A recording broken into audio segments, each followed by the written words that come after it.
We have Sushant Sareen, Senior Fellow at the Observer Research Foundation and well-known strategic affairs voice, Tatiana Kokareva, Senior Journalist from Moscow, and Peter Kuznick, Professor and Director at the Nuclear Studies Institute at the American University.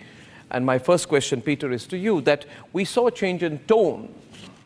By the way, this visit was very, very closely followed, not just in Russia and Russia Today and all the RT outlets, but also very closely across the Indian media and around the world.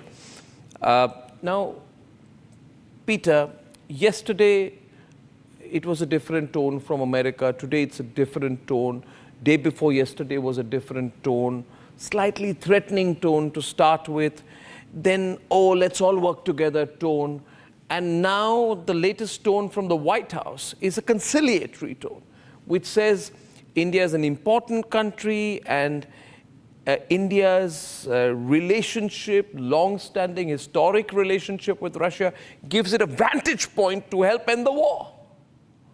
So it's a change in tone. How do you read this? I think there's a lot of confusion right now in the United States. We've got the Biden presidency teetering at the moment. After Biden's disastrous debate performance, all the discussion in the American media now is not about Modi's visit to Moscow. It's not about the NATO summit taking place right here in Washington, D.C. It's whether or not the Biden candidacy can survive. And so the United States right now is in a very confused position. But the NATO meeting here is really a massive war conference. What they're talking about is how to provide more arms to Ukraine, how to provide more advanced weapon systems, more financial aid. They're not talking about how to find a path to peace through diplomacy. So what Modi's doing is extremely important now on the global stage, because he's showing that Putin is not isolated, that the U.S. strategy of defeating Russia, inflicting a devastating blow against Russia in Ukraine is not going to work. And so the question is, are we going to continue this fighting for another year, have more and more children being killed,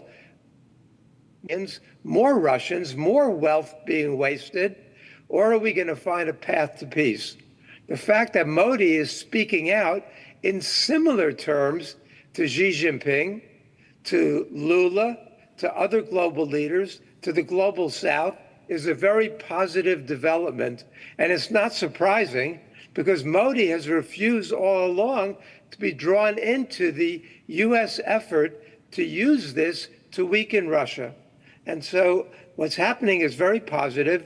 And the U.S. confusion just shows that the United States right now is in a very shaky position, because the question of leadership is one that is not yet determined. So what you're saying, Peter, if I understand you correctly, that given the current confusion in the United States, Prime Minister Narendra Modi's decision to go to Russia, engage in these talks, now he's in Vienna and engage in discussion on all sides, makes his role quite significant.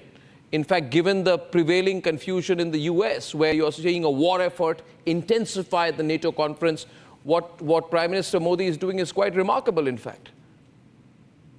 Prime Minister Modi's role is crucial right now. And he's got to join the efforts and propel the efforts of other leaders around the world who also see the insanity of this war continuing. Where are we going to be a year from now?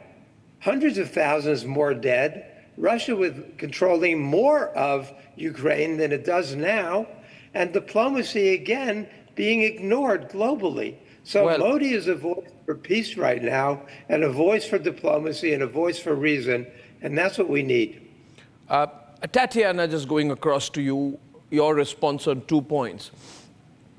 This may not have been the intent alone of Prime Minister Modi's visit, but we've seen this highlighted by a number of global experts, that the visit shows that Russia is not isolated, the visit shows that Russia is doing business with big players across the world, that it's not just talking to China or to North Korea. The level of engagement is only going to increase with all relevant powers within Asia and outside.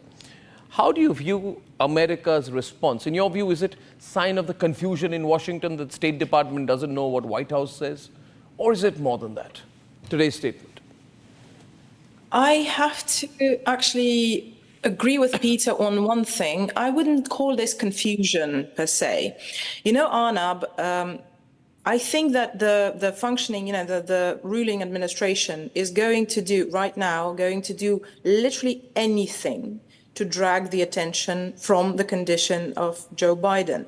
We have CNN putting it on the front page, reports on whether he's receiving treatments for Alzheimer's. And that says a lot. This is a sitting president. This is an incumbent president. This is a huge problem for the Democratic administration, and they need to still nominate a presidential candidate, as you know it. He's still not the candidate for the party.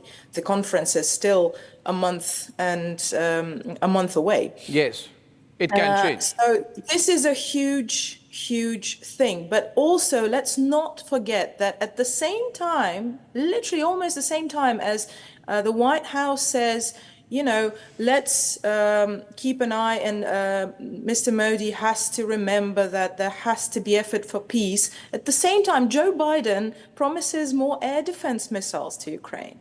And then the Ukrainian president just a couple of days ago said that, they have a framework agreement with Poland, that Poland is kind of allowed to shoot down missiles over Ukraine. It doesn't work this way. I mean, you can't call for peace and also, again, when the White House says, we need a lasting peace, it means peace on American conditions. And when they say that India needs to understand it, that means India needs to understand the way America understands it.